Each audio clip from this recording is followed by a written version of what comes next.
Oi, it's the Oi, and welcome back to Pickitupgaming. You ancient Spartan warriors, kings and queens of the world, you gladiators, and your all-round martial artists.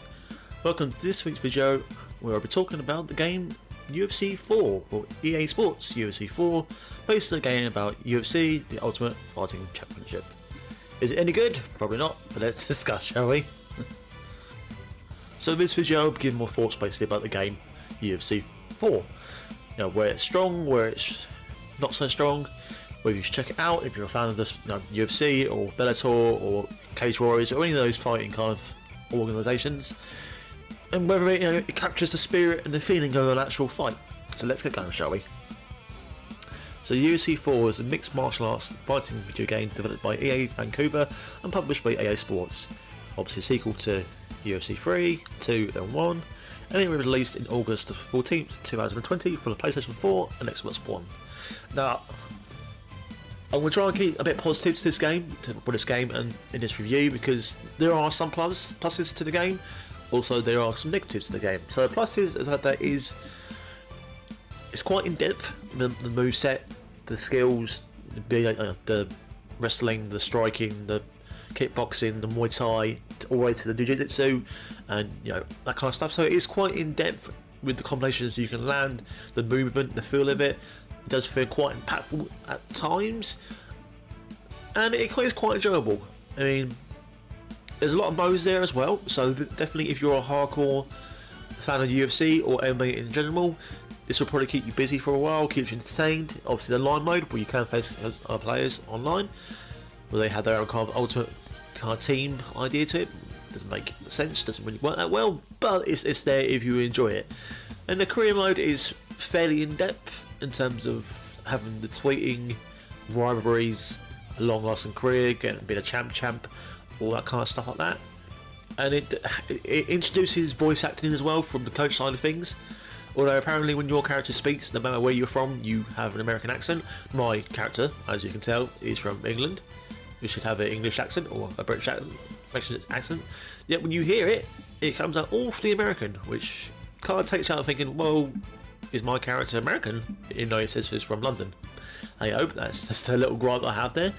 And obviously in terms of, like I said, it's quite in depth the career mode with promotions and your sponsorships and working with fighters and having rivalries. If you spar with one guy, as if I sparred with just my head, Israel Adesanya, and in a sparring session I'll knock him out, for example, in my character mode, and then we'll have a beef, which can make it quite interesting. So there are little things here and there where it does add a bit of spice to it, I suppose. But in terms of my compliments, that's about as far as it goes, because now I'm going to talk about the negatives, and there are quite a few. So get strapped in and let's go. So negatives are that being an EA Sports game, it is basically a copy and paste formula. Whereas the old days, they'll try new things all the time. They'll try in-length forwards that add a lot more gameplay modes, really make the effort to make it different. These days it's copy and paste with a few minor tweaks here and there, just to kind of make a casual gamer think, oh, they have changed a bit. But really it is the same. And in terms of the combat, although it is quite depth, combination input feels a bit sluggish. Transitions on the ground doesn't feel great. And obviously a little simple kind of in-game mode where you have to kind of catch up with their marker, and vice versa if you're trying to escape submission or get off the ground. It's literally when you're on the ground, just pressing left, right, up, down, just trying to get up. So it still feels quite stiff. Where the refs in the game, it's meant to be kind of realistic. And when the fighting is fun, where I don't see any refs, the music is very, very, very bland. They've gone really cheap in this one. It's all EA licensed tracks rather than actually having bands play or artists plays, which is very frustrating, given the fact the last time I had Bring the Horizon as my walkout theme. So yeah, like it's very much a copy and paste game, which is frustrating given the fact that it's the only fight game out there, and they should really make the effort to bring new fans in.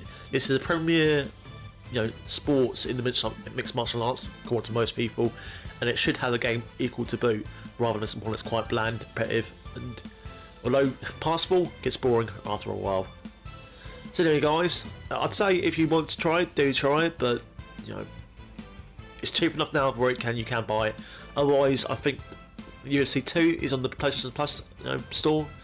get it there. I think you get it free. Try one out. Same game really. Even free evens probably the same game. So try one out. And I'll see you soon. Bye.